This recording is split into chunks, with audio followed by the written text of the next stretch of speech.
نحمده ونصلي على رسوله الكريم اما بعد فاعوذ بالله من الشيطان الرجيم بسم الله الرحمن الرحيم رب اشرح لي صدري ويسر لي امري واحلل عقدة من لساني يفقهوا قولي ربنا زدنا علما۔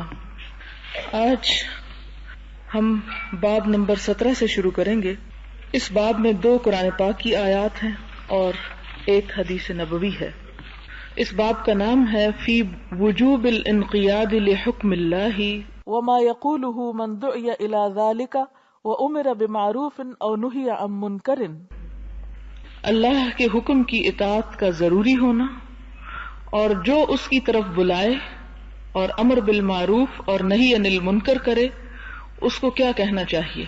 یعنی 2 باتیں ہیں، ایک تو یہ کہ اللہ تعالی کی بات کو ماننا ہم سب کے لیے ایمان لانے کے بعد ضروری ہے، اور نہ صرف یہ کہ ماننا بلکہ دل کا یقین اور اطمینان ہونا بھی ضروری ہے۔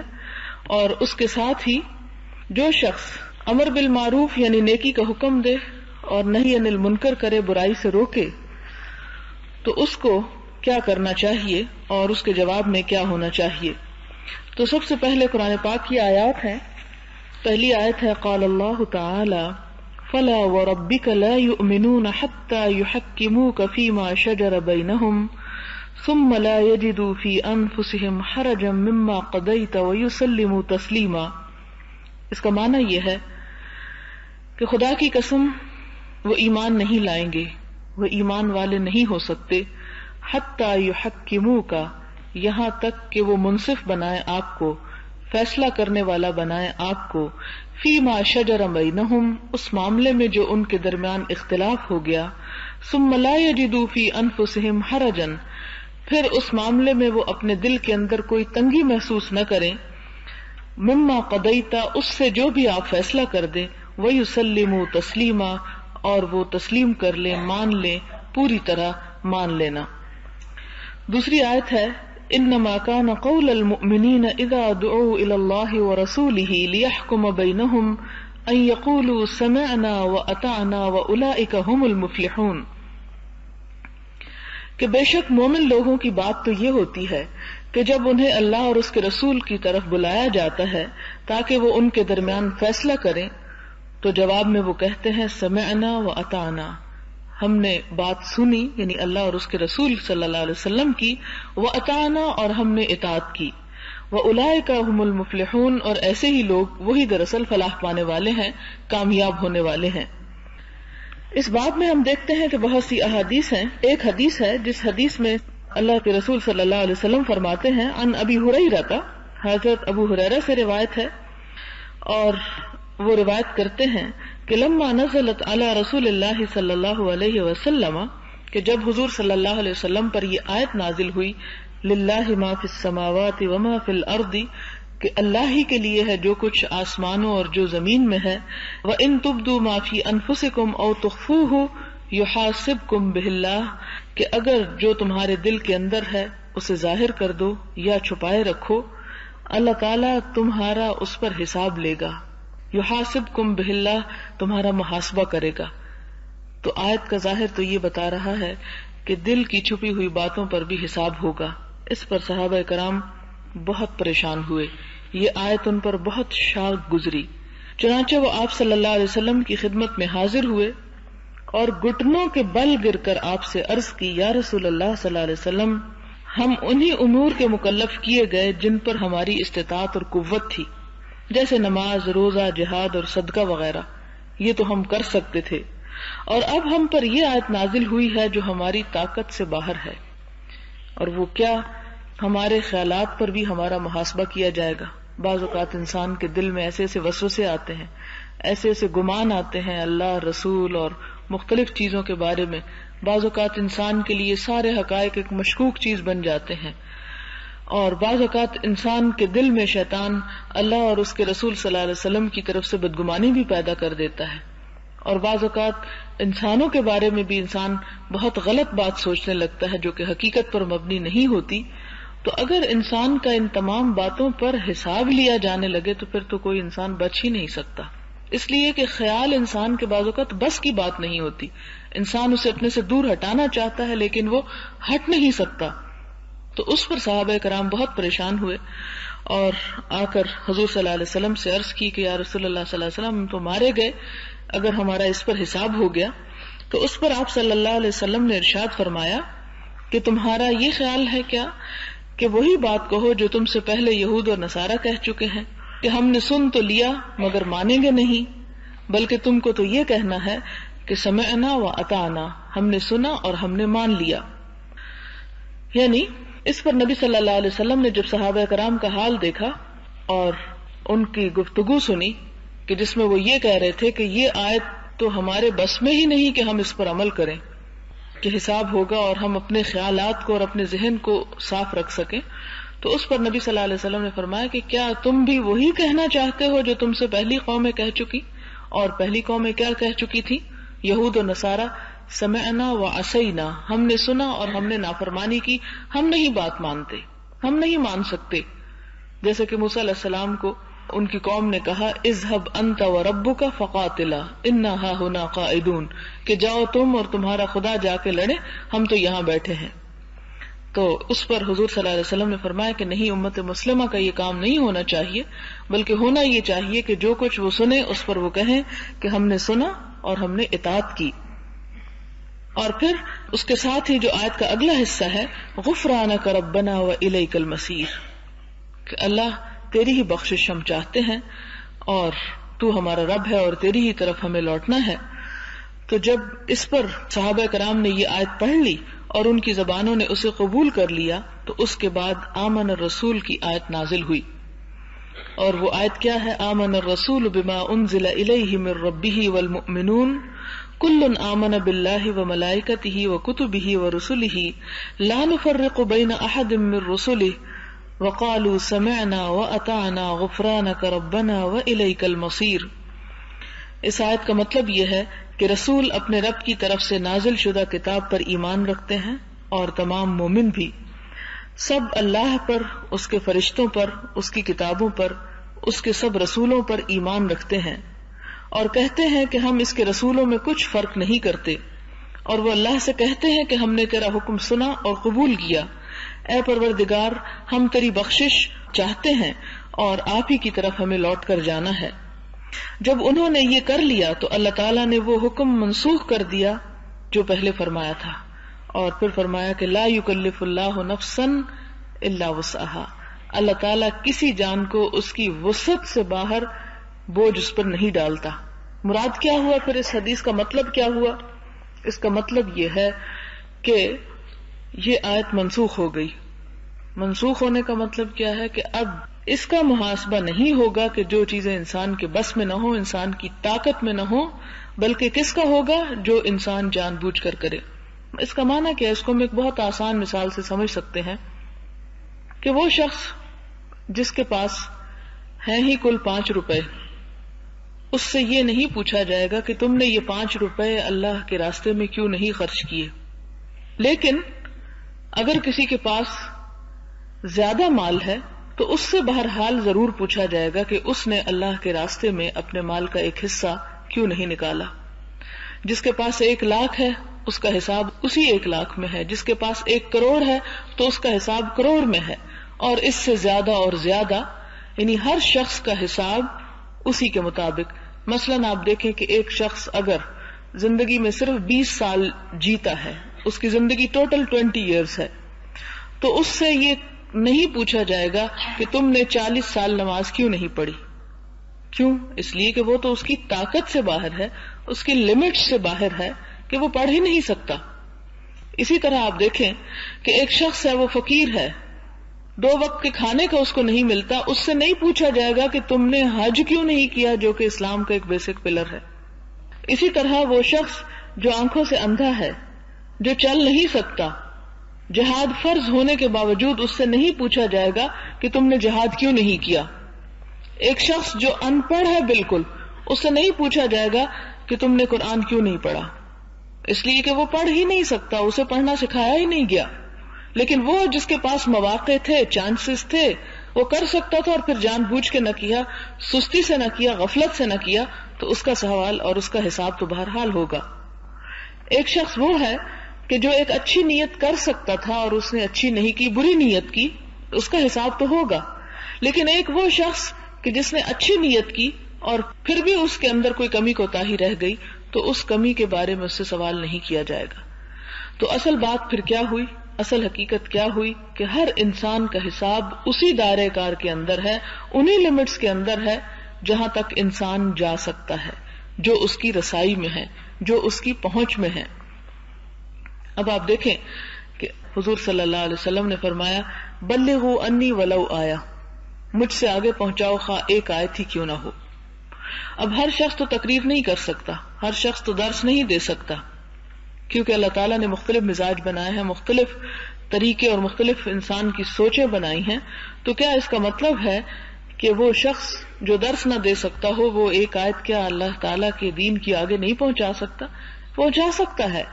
اگر وہ بول نہیں سکتا تو ہو سکتا ہے وہ لکھ سکتا ہو، اور اگر وہ لکھ نہیں سکتا تو ہو سکتا ہے کہ اسی پر عمل کر کے وہ ایک ماڈل بنا ہوا ہو.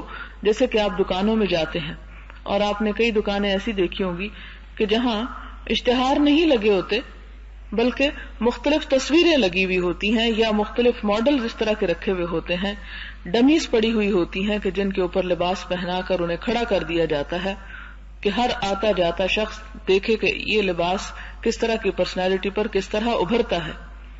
تو اس کا کیا مطلب ہے کہ وہ جو بت رکھے ہوئے ہوتے ہیں، نہ وہ بول سکتے ہیں، نہ وہ چل سکتے ہیں، نہ وہ کچھ کہہ سکتے ہیں، لیکن اندھے بہرے گنگے ہونے کے باوجود بھی وہ سب کچھ بتا رہے ہیں جس کام کے لیے انہیں وہاں پر کھڑا کیا گیا ہے. اسی طرح اگر ایک انسان اللہ تعالیٰ کے کسی حکم پر خواہ وہ چھوٹے سے چھوٹا کیوں نہ ہو، اگر وہ اپنی ذات میں اس پر عمل کر رہا ہے تو دراصل وہ بھی اس کی ایک طرح سے تبلیغ کر رہا ہے، اس کی ایک تصدیق کر رہا ہے. رہا وہ شخص جو صرف زبان سے تصدیق کرتا ہے اور زبان سے صرف تلقین کرتا ہے اور زبان سے صرف تقریر کرتا ہے اور عمل نہیں کرتا، تو ایسے شخص کا قول تو اس کے اپنے خلاف حجت بنے گا. وہ تو اس کو فائدہ دینے کی بجائے الٹا اس کے خلاف جائے گا اور اس پر اس کی پکڑ بھی ہوگی. اسی طرح آپ دیکھیں کہ ایک شخص ہے کہ جس کو جاننے والے بہت سے لوگ ہیں نہیں، جس کی بات دور تک نہیں پہنچ سکتی، اس کی اتھارٹی اتنی نہیں، اس کا حساب اتنا ہی کم ہے. لیکن جس شخص کی رعایا جتنی بڑی ہے اس کا حساب اتنا ہی بڑا ہے. اب مثال کے طور پر آپ میں سے وہ لوگ کہ جو دوسروں کو بہت کچھ کسی بھی حوالے سے سکھا سکتے ہوں، اچھی بات بھی سکھا سکتے ہیں، بری بھی سکھا سکتے ہیں، تو ان کا حساب ان لوگوں سے زیادہ ہے جو کسی کو کچھ بھی سکھا نہیں رہے، نہ سکتے ہیں. تو ہر شخص پر کیا ذمہ داری عائد ہوتی ہے؟ اتنی جتنی اس کی وسعت ہے، جتنا اس کا علم ہے، جتنی اس کے اندر اللہ تعالیٰ نے صلاحیت رکھی ہے، جتنا اس کا ذہن رکھا ہے، جتنی اس کی عقل رکھی ہے. ایک شخص کی عقل ہی کام نہیں کرتی، ایک شخص دیوانہ ہے، ایک شخص مجنون ہے، پاگل ہے، بیمار ہے، تو کیا اللہ تعالیٰ اس سے یہ پوچھے گا کہ تم نے بہت بڑی بڑی فلسفے کی کتابیں کیوں نہ لکھی؟ نہیں، وہ کیسے لکھ سکتا ہے؟ یعنی اللہ تعالیٰ ہم سب سے بہت ہی زیادہ عقل مند ہے اور بہت ہی حقیقت کو سمجھنے اور جاننے والا ہے. بکل شیء علیم ہے. وہ جانتا ہے کہ کس شخص نے کون سا کام کر سکنے کے باوجود نہ کیا اور کون ایسا ہے کہ جس نے اپنی صلاحیتوں سے بھرپور فائدہ اٹھایا اور وہ کر لیا جو وہ کر سکتا تھا. اس لیے کہ اللہ تعالیٰ کا اور بندے کا معاملہ ایسا ہے کہ جس میں نہ تو انسان کو کوئی بہانہ کام آ سکتا ہے، نہ انسان چھپ کے کہیں جا سکتا ہے، نہ انسان کہیں خود روپوش ہو کے کسی اور کے ذریعے کوئی بات کہلوا سکتا ہے. اللہ تعالیٰ تو دلوں کے حالات تک جانتا ہے. اللہ تو ہمارے شہ رگ سے بھی زیادہ ہمارے قریب ہے. وہ تو ہم ان باتوں کو نہیں جانتے کہ ہم اگلے لمحے کیا سوچیں گے، وہ تو ان کے بارے میں بھی جانتا ہے. وہ تو ہماری ایک ایک حرکت سے آگاہ ہے، اس سے تو ہم چھپ نہیں سکتے. دنیا کو تو ہم بہت سے بہانے کر سکتے ہیں، ہم کسی بھی اچھے یا برے کام کی بہت سی تعویلیں کر سکتے ہیں، بہت سے عذر اور بہانے کر سکتے ہیں، لیکن جہاں معاملہ اللہ تعالیٰ کے ساتھ آ جائے وہاں ہر چیز اس کے آگے بے بس ہے، کچھ بھی نہیں ہو سکتا. اب مثال کے طور پر اگر ہم بلا وجہ اور بغیر کسی دلیل کے کسی شخص کے خلاف بدگمانی کیے چلے جاتے ہیں، اس کے لیے دل میں میل رکھے جاتے ہیں، اس کی ہر اچھی بات کو بھی برا سمجھتے ہیں، اور ہم جانتے ہیں کہ ہم ایسا کیوں کر رہے ہیں، کسی حسد کی بنا پر، کسی بغض کی بنا پر، کسی اور وجہ سے، تو کیا ہم یہ جانتے ہیں کہ یہ ہمارے جذبات اللہ تعالیٰ کو نہیں معلوم؟ اللہ تعالیٰ خوب جانتا ہے. تو ان پر تو پھر پکڑ ہوگی. کیوں؟ اس لیے کہ قرآن پاک میں یہ آتا ہے کہ ان بعض الظن اسم، بعض گمان بھی گناہ ہوتے ہیں. اور یہاں پر تو یہ کہا گیا نا کہ نہیں، پہلی آیت منسوخ ہو گئی کہ تم جو دلوں میں چھپاؤ گے اس کا بھی حساب ہوگا، لیکن اسی کی تفسیر دوسری جگہ پر آتی ہے کہ نہیں، بعض گمان سوچیں جو ہیں وہ گناہ ہوتی ہیں. پھر وہ کون سی سوچیں ہیں جو گناہ ہوتی ہیں؟ وہ جو انسان جان بوجھ کر دوسرے کے بارے میں رکھتا ہے، اور ایسے احساسات اور ایسے جذبات اور ایسی باتیں کہ جو انسان بلا وجہ حد حرامی کے ساتھ اور جان بوجھ کے دوسرے کے لیے بری نیت کے ساتھ گڑھا کھودتا ہے، یا اس کے لیے کوئی ایسی پلاننگ سازش کرتا ہے، اور وہ اس کے علاوہ چوائس بھی رکھتا ہے کہ کوئی اچھا کام کر سکے.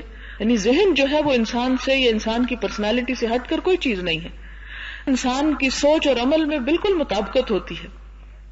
مثلا آپ اگر سوچے اس ہوئے ہیں اس وقت کہ آپ کو بیٹھنا ہے، تو آپ کا عمل کیا ہے کہ آپ فوراً بیٹھ گئے ہیں. اگر آپ یہ نیت کریں کہ ہمیں اٹھنا ہے، تو آپ کے سوچ کے ساتھ ہی یہ نہیں ہو سکتا کہ آپ سوچیں کہ میں بیٹھ رہی ہوں اور آپ اٹھ رہے ہوں.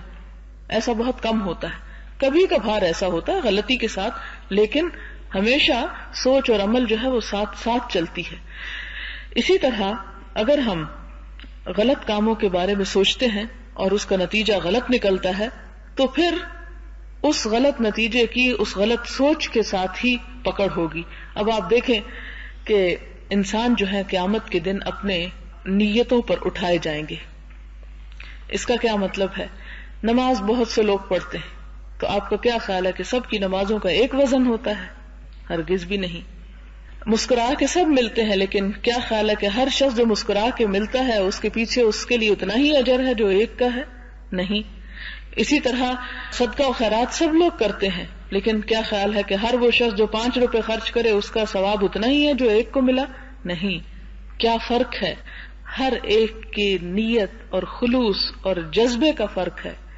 جتنا وہ اس کے اندر رکھتا ہے اس میں بھی کمی بیشی ہوتی رہتی ہے، اتنا اس کا ثواب اور اجر گھٹتا یا بڑھتا رہتا ہے. تو یہ یہاں پر جب ہم یہ آیت پڑھتے ہیں اور اس کے ساتھ وہ والی آیت ملا کر کے بعض گمان گناہ ہوتے ہیں، تو یہ بات یوں اس دونوں کے درمیان مطابقت ہوتی ہے. لیکن وہ چیزیں جیسے وسوسہ، بالکل ایسے جیسے بجلی کو تار کو آپ ہاتھ لگا بیٹھے تو پھر وہ آپ کو چھوڑتی نہیں، اور آپ کو اگر کوئی پکڑے چھڑانے کے لیے تو وہ بھی پکڑا جائے، اور اس کو کوئی پکڑے تو وہ بھی پکڑا جائے. کہ آپ اگر یہ چاہیں کہ کرنٹ والی تار کو آپ پکڑ کے پرے پھینکے تو وہ پھینک نہیں سکتے، وہ چمک جاتی ہے آپ کے ساتھ. بالکل وسوسہ بھی ایسے ہوتا ہے کہ بعض اوقات وسوسہ آتا ہے اور وہ بجلی کے کرنٹ کی طرح آپ کے اندر سے گزر جاتا ہے، اور آپ جتنا بھی اسے دھتکارنا چاہیں، جتنا بھی اپنے اندر سے نکالنا چاہیں، آپ اس کو نکال نہیں سکتے. تو ایسی چیز جو آپ کوشش کر رہے ہیں کہ دماغ سے نکل جائے اور نہیں نکل پا رہی، تو پھر اس کے بارے میں کیا ہوگا؟ اس کا حساب نہیں ہوگا، اس کی پوچھ نہیں ہوگی. کیوں؟ یہ آیت جو ہے لا یکلف اللہ نفسا الا وسعها، اللہ تعالیٰ نہیں تکلیف دیتا کسی جان کو مگر اس کی وسعت کے مطابق. لہا ما کسبت وعلیہا ما اکتسبت، اس کو وہی ملے گا جو اس نے کمائی کی. علیہا کا مطلب اس کے خلاف وہی چیز جائے گی ما اکتسبت جو اس نے کمائی کی ہوگی. یعنی اصل پھر جو انسان کا فیصلہ ہوگا وہ کس چیز پر ہوگا؟ اس کے اچھے برے اعمال پر. پھر اسی طرح ہم دیکھتے ہیں کہ یہ دعا پھر اللہ تعالیٰ نے مزید آگے اور سکھائی. ربنا لا تؤاخذنا ان نسینا او اخطأنا، کہ اے ہمارے رب ہمارا مواخذہ نہ کرنا، ہمیں نہ پکڑنا. ان نسینا اگر ہم بھول جائیں، او اخطأنا یا بھول کے غلطی کر جائیں. فرق ہی یہ ہوتا ہے خطا اور گناہ میں کہ خطا جو ہوتی ہے وہ انسان جیسے نشانہ خطا ہو جاتا ہے، کرنا کچھ اور چاہتا تھا کر کچھ اور بیٹھتا ہے. غلطی وہ ہوتی ہے جو بھول چوک کے کر دی جائے، اور گناہ کیا ہوتا ہے؟ جو جان بوجھ کے کیا جائے. جیسے پہلے میں آپ کو بتا چکی ہوں کہ آثمہ اسم جو ہے آثمہ سے ہے، اور آثمہ اس اونٹنی کو کہتے ہیں جو تیز چل سکتی ہو جان بوجھ کے آہستہ چلے. تو گناہ بھی کیا ہوتا ہے کہ انسان اچھا کر سکتا ہے، نیکی کر سکتا ہے، جان بوجھ کے غلط کام کرے، جان بوجھ کے اس اللہ تعالیٰ کے حکم کو پس پش ڈال دے. تو یہاں پر بھی یہ ہے کہ انسان کہتا ہے کہ اللہ تعالیٰ اگر میں بھول جاؤں یا بھول کے کوئی خطا کر جاؤں، یعنی کوئی کام مجھے کرنا چاہیے تھا اور میں نہ کر سکوں، مثلا بعض اوقات نماز پڑھنا بھول جاتے ہیں لوگ، روزہ رکھ کے بھی بھول کے کھا بیٹھتے ہیں اس میں. اسی طرح اور بھی بہت سی بات، کیونکہ انسان تو بنا ہی، انسان کا تو روٹ ہی نسیان سے ہے، وہ تو اس کی تو اٹھان ہی نسیان سے ہے، وہ ہر دم بھولنے والا ہوتا ہے. اور یہ بھول جو ہے وہ پیغمبروں سے بھی، حضرت آدم سے بھی بھول ہو گئی، حالانکہ وہ جانتے تھے کہ اس درخت کے پاس نہیں جانا، لیکن اس کے باوجود وہ پہنچ گئے بھول کر. تو اسی طرح انسان کو پھر یہ دعا سکھائی کہ تم یہ مانگو اللہ تعالیٰ سے، اگر تم اس بات پر پریشان ہو کہ اللہ تعالیٰ تمہارا حساب سخت لے گا، کہ ربنا لا تؤاخذنا ان نسینا و اخطانا، کہ اللہ وہ خطائیں جو ہم نے کر دی لیکن ہماری نیت اس میں نہیں تھی کہ ہم خطا کرتے، تو ایسے میں کیا کرنا، اس پر ہماری پکڑ نہ کرنا. ربنا ولا تحمل علینا اسرا، اللہ ہم پہ وہ بوجھ بھی نہ ڈالنا، کما حملتہ علی الذین من قبلنا، جیسا کہ تو نے ان لوگوں پہ ڈالا جو ہم سے پہلے گزرے. ربنا ولا تحملنا ما لا طاقت لنا به، اور اللہ وہ بوجھ نہ ہم پہ ڈال جس کے اٹھانے کی ہم میں طاقت ہی نہیں، وسعت ہی نہیں. اور پھر فاعف عنا، ہم سے درگزر فرما، واغفر لنا، ہمیں بخش دے، وارحمنا، اور رحم کر ہم پر، انت مولانا، تو مولا ہے ہمارا، فانصرنا، تو مدد کر ہماری، علی القوم الکافرین، اوپر کافر قوم کے. یعنی یہ بات تو سمجھ میں آتی کہ انسان معافی کی دعا مانگتا ہے، بخشش کی، رحمت کی، پھر کہتا ہے تو ہمارا مولا ہے، ہماری مدد فرما. لیکن کافر قوم پر، اس کا کیا مطلب ہے؟ یہ بڑے گہرے معنی، چونکہ یہ دعا آپ ہر روز مانگتے ہیں، اس لیے اس کا ہلکا سا میں اشارہ اس کی طرف کرتی چلی جاؤں کہ جیسا کہ آپ جانتے ہیں کہ قیامت کے دن نہ صرف یہ کہ کافر جہنم میں جائیں گے، بلکہ کچھ ایمان والے بھی جائیں گے، اگرچہ وہ بعد میں نکال لیے جائیں گے. ایسے میں کیا ہوگا؟ ایک روایت میں آتا ہے کہ وہ کافر جو جہنم میں جائیں گے وہ اہل ایمان کا مذاق اڑائیں گے کہ تم اور ہم ایک ہی جگہ پہنچ گئے، ہم نے تو انکار کیا، ہم نے تو یہاں پہنچنا ہی تھا، لیکن تم جو لا الہ الا اللہ پڑھتے تھے تم بھی یہاں پہنچ گئے.